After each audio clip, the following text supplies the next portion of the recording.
Hobnio was a strophic mealworm. He was a sentient tornado of phloem and granite, and he was a wooden barrel full of squirming grubs. On the 18th morning of a foreign month in the year of Dreenly, he sat in a chortling class with his respiratory organs hanging inside out from his mouth. This technique, passed down through 17 generations thus far, involved letting his lungs rest on a paper towel so as to not wet the wooden desk at which he lounged. Hobnio's body blurred with every motion. His mind was triangular and hung patched with hexagonal tessellations of mammal hide stitched together with a sturdy, fibrous thread manufactured from the natural bodily product of an unknown invertebrate.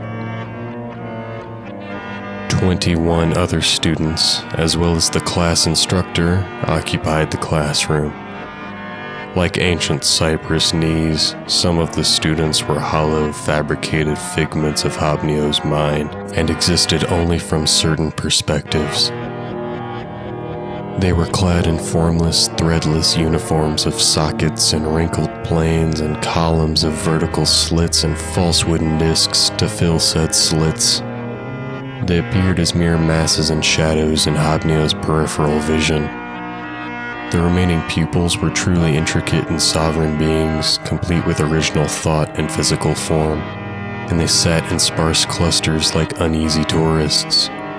Their bodies were made from an alloy of ground plastic and oak ash, which did not allow for much flexible movement. One student's face was chipper and sheepish, and he sprung his mouth into a grin, dual circles of red blushing above each corner. His pupils danced in their bounds like synchronized flies attempting to dart from under glass cups. Another had her finger slowly stirring its way down her left eustachian tube, with a lock of her hair in the opposite hand's grasp, passing it up through the nostril.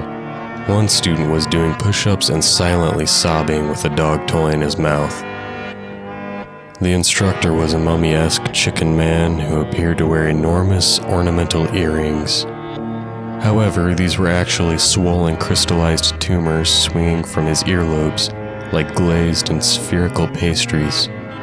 A head of hair laid pressed down the neck, dark and shiny with grease like a chilled recipient of excess ghee, and the man's eyes, bulging and cloudy, hung like bloated bellies under a Paleolithic brow and over a slightly upturned and seeping nose. His torso was encased in a lemon pea coat, the sleeves of which each had a bony hand extended like twisted limbs of a dormant sycamore. One hand was a frantic thing, paradiddling nervously on the opposite thigh. The other shakily gripped a black bar of soap. Unbeknownst to the students in the room, the bar of soap contained a space capable of concealing a single jelly bean. This compartment was accessed using a small hidden latch. A chunk of soot fell into Hobnio's hair and he craned his neck back in investigation. The ceiling stretched upward 2 stories where a 4,000-pound cast-iron wrecking ball hung from a thick 3-meter chain. Hobnio turned his head to the left and peered out the window. His lungs slid off the desk when he turned, but their moisture caused the paper towel to remain adhered. From the window, Hobnio was blessed with a complete view of a basin that frothed with liquid hair. The surface bubbled sporadically as the paws, hands, claws, wings, feet, and fins of submerged specimens grabbed at the open air from below like drowning night crawlers. Beige mud slowly churned where the liquid hair met the surrounding shore. Eggs from some scaly cloaca also cluttered the murky volume, and the ground solidified in places farther from the moisture, and green grass grew in this area. The sky above was a hazy, rippling blanket of oxygen, pulsing with diamonds of green and red. The various movements of the diamonds made so they wandered like frightened dragonflies. The land beyond the immediate horizon was a bright, sprawling prairie landscape. Yards of lush green rolled like great tectonic whales, firm and eternal, with intricate networks of thin, trodden foot trails. cut by bipedal beings that had previously roamed the ecosystem. Triangular shelters stood like moth-worn, bandaged hives in areas protected by chin-like stony outcrops. The scene was so layered and picturesque that it appeared as though it was a painted hanging canvas. Hobnio shifted his gaze toward the sky to find swarms of gargantuan winged ants sailing in peppery murmurations, occasionally swooping to the soil to feed on fat little dogs. The ants had eyes of glowing blue and sets of dull, rounded teeth in their beaks, and their bodies were waxy racks of shell that reeked of walnut tar. Their wings consisted of flaccid, transparent tissue stretched over black, spidery veins wide enough to sleeve a pencil.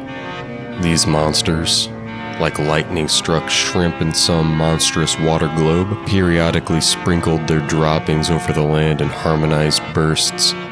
The dogs on which they fed squealed crazily as they were preyed upon, but were bloodless, causing for a solely audible mess. After the dogs' bones were clean, and after the tough knobs of ligament were ripped from each joint, the ants returned to the sky. They were guardians of a territory undesirable and inaccessible to those who lacked the magic of flight. At the sound of a cash register closing, Hobnio averted his gaze from the window and pointed a glass jar at the teacher. A small airplane flew from the jar, which collided with the teacher's forehead. The man was not fazed. With his hands on his belt, the teacher chewed a flap of still-attached dead lip skin and gazed out upon his class with a neutral expression. Sighing, he sat upon a four-legged wooden stool and perched his bare, rotting, blackened feet on one of the horizontal support bars. With a wet and shakily reverent focus, the teacher began his lecture. Prompt and nutritious was the question I delivered to the king at that early hour. I began by hauling a television upon a rolling treasure chest and displaying a mystery on its screen. It was a faceless mannequin floating upside down in a white space while its legs were being bent away from each other until they broke. After this scene was displayed on the television, I asked the king, "Why'd you do that thing with the peanut shells to old Miss Sally?" The king scowled and brought a grassy fan of ferns down upon my bowed head, but a heroic yet reluctant man of fungus intercepted the blow and was sent hurtling 20 feet across the great palace hall. As the fungus man slid across the glistening floor, one of the moss-colored fuzzy bulbs that sprung from his side ruptured, and a watery pus-like substance left a vibrantly pungent streak of glowing silver on the palace floor. Some of the students were frantically jotting symbols and fractions on their papers and the backs of their hands. One student even managed to write beneath her skin using an interesting technique. Meanwhile, the teacher doubled over laughing, caught his breath, and continued his lecture. Simon was a baby toad who loved to dine upon little bits of Swiss chard which had been soaked in liters of rat milk overnight. He sat on a bottle-capped stool in a hollow socket of an old oak tree. As Simon chewed, he looked forward at the framed family photo that had been nailed to the socket wall. He saw the two-dimensional cluster of huddled, smiling bodies washed in sepia, and he shot forth his tongue to lick a piece of fuzz that had slightly covered an old signpost in the picture. On the ground, 5 feet from the base of the tree, sat a clear plastic cube. Inside were 5 miniature gymnasts. Having no detail, their surfaces were smooth planes of blue seamless resin. They continually performed different feats of form and agility without exhaustion. Next to the plastic cube stood an iron axe. Its handle, buried 7 inches into the ground, allowed a shadow to rotate as the sun carried out its daily lobbing. A harsh wind of old began blowing, which caused the handle to free itself from the dirt like a rising pharaoh. The honed, crescent face of the axe fell upon the cube, shattering the plastic and splitting one of the blue gymnasts in half. The rest of the gymnasts pranced out of the cube and climbed gracefully up the tree and into Simon's socket. That is where our tape cuts out. After 1 minute of silence had passed, a slight smirk came over the teacher's face, and he dissolved into the air, leaving behind a 3 of clubs and the reverberating click of a brass button snapping. Then, with a droning hum, and like a marble rolling to a stop, time began to freeze. A brown droplet of water hung still on its way from a scalloped stain on the ceiling to the ground. A machine's gears and pistons grinded to a chuckling halt. Hobnio looked around the room as his classmates' actions slowed exponentially every second, until even the hands on the clock stopped dead. The constable marched into the room and declared proudly through shaking cupped hands that the Holy Sacrament, a warm bundle of tightly wound green leaves, was laying safe upon the altar, swaddled in white linen, and under this linen one would find a disk of compost incubating a chordate fetus. A girl to Hobnio's left had her face in a still smile, and a wadded piece of paper hovered over the floor, never to reach its destination, the bin. Near the window, a gnome let out a musical giggle in the key of F minor.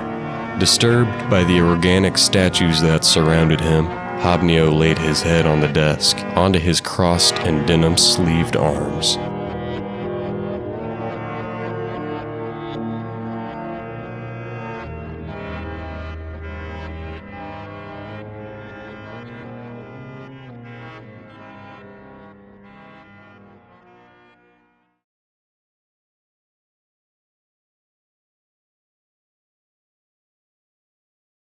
Records rooted in observation, not creation, of a frequently visited household.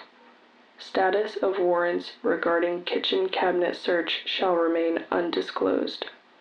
Status of residents in regard to wakefulness and/or consciousness shall remain undisclosed. All floor plans and logical and/or practical topologies shall remain confidential. Video and audio of all records shall not be reproduced or shared without explicit permission.